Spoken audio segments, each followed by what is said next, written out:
So this year in 2022, as we are working on what's possible, there are a couple of words that I am working to actually take out of my vocabulary, and I would encourage you to take a look at them and see if they're words that you also would like to eliminate. It's 4 words right now, and those words are need, should, try, and sorry. Now, let's dig into each one of them and see why they really don't have much of a place in our vocabulary moving forward. When we think about what we truly, actually, really, and completely need, those are very foundational things. It's food, shelter, safety. Those are what we need. But so often we actually use the word I need this to pertain to things that aren't actually needs. They're wants, they're desires, they're things that we would like to have. And I would encourage you to take a look at how you're using that word need. Are you using it to actually apply to things that are necessities in your life? Or are you using it as a filler for things that aren't actually core necessities? The word, when used for things that are not needs but are wants, really promotes the thought process of scarcity. It makes us think subconsciously about things that we don't have, that we strongly desire. And as a result of that, you're putting in place the wrong mindset with regard to the things that you actually want or would like. So by reframing the way that you use the word need, and instead saying things like, I would really like that. It would be in my best interest if this occurred. I want this. This would make my life nicer, easier. By using your vocabulary in a way that actually aligns with what it is that you are trying to attract and bring into your reality, you get better results. And you don't focus on the things that you don't have. Saying I need something makes it seem like what you have already is not enough. And again, I'm only talking about the things that are not true necessities to our general life and well-being. See how changing your vocabulary and replacing the word need with something more positive makes a difference for you. Okay, should. Whew, that's a big word that we use all the time to indicate things that we think we ought to do. When in reality, that makes us feel guilty and ashamed that we haven't done those things. Oh gosh, I should go to the gym. I really should get up earlier. I really should call someone back, or I should go into the office and get work done today on a Saturday, but I really don't want to. All that does is make us feel guilty and ashamed for what we have not yet done. Instead, I'm working to replace the word should with I get to. I get to go to the gym because I love myself and I get to work out, which is going to help me to feel better. Or I get to go to the office to do a few things because that's going to help me move ahead in the way that I want to. Or I have the opportunity to have a conversation that maybe I've been putting off. By replacing the word should with something more positive that is not incurring guilt and shame for our lack of actions, we actually make it a lot easier to reframe our own mindset and to make it easier to do the things that maybe we have been procrastinating. I am someone who is very good at procrastinating because I know exactly how long things will take me, and things will always take as much time as I give them. And so I oftentimes just put things off.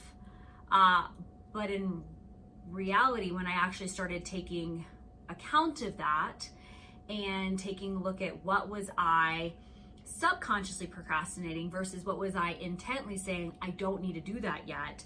I profoundly adjusted how I accomplish the things on my to-do list, how I progress throughout the workday, and how I actually feel at the end of the day with all of the things that I have accomplished without feeling that lingering guilt that, oh, I didn't get something done yet. Well, I didn't get something done yet because it wasn't yet the right time to do that.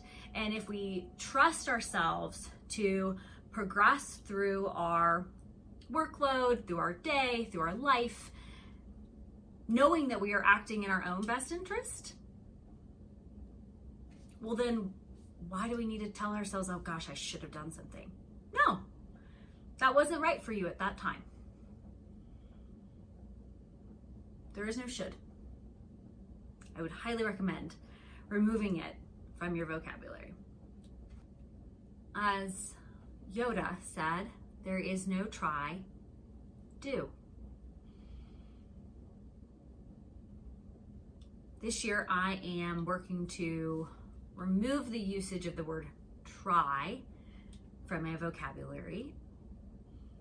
And the reason for that is it automatically grants us an out. Well, I tried that, wasn't for me. Now, I'm the first to say that you should attempt new activities. Do a trial of them, right?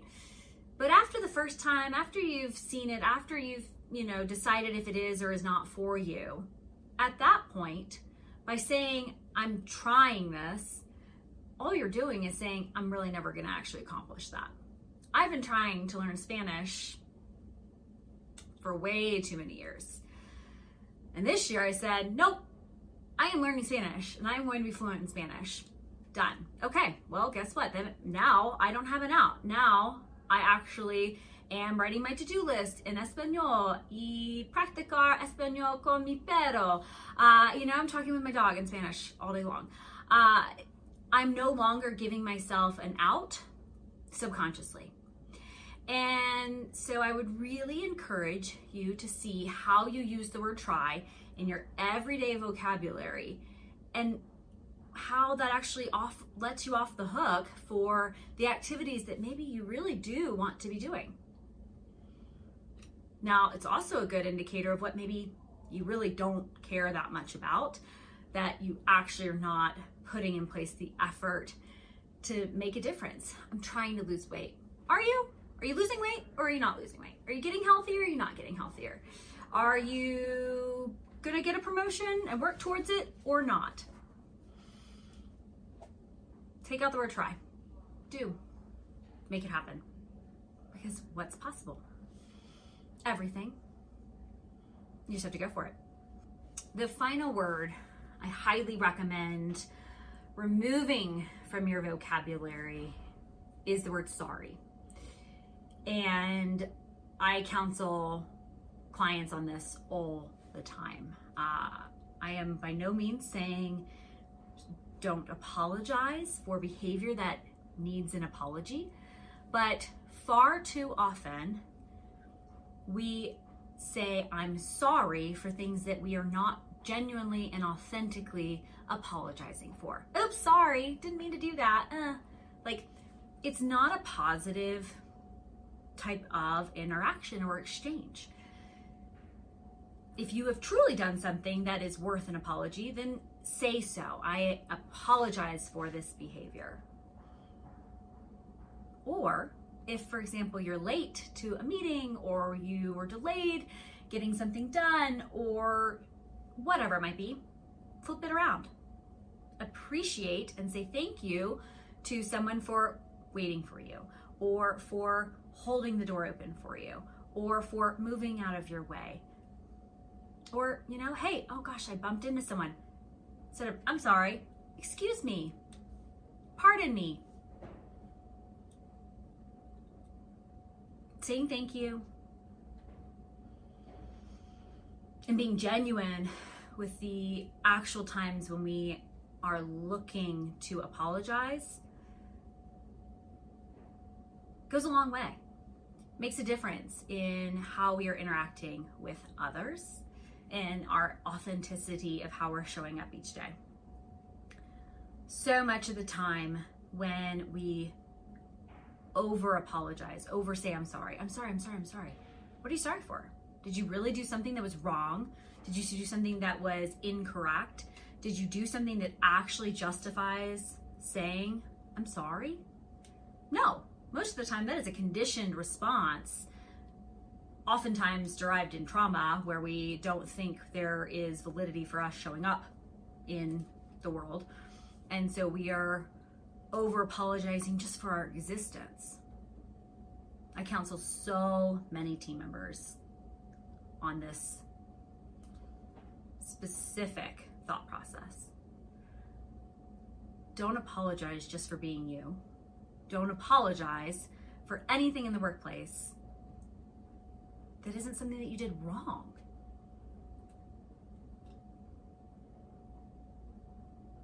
Stop saying, I'm sorry.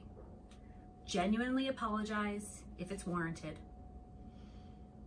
Otherwise, just keep being you.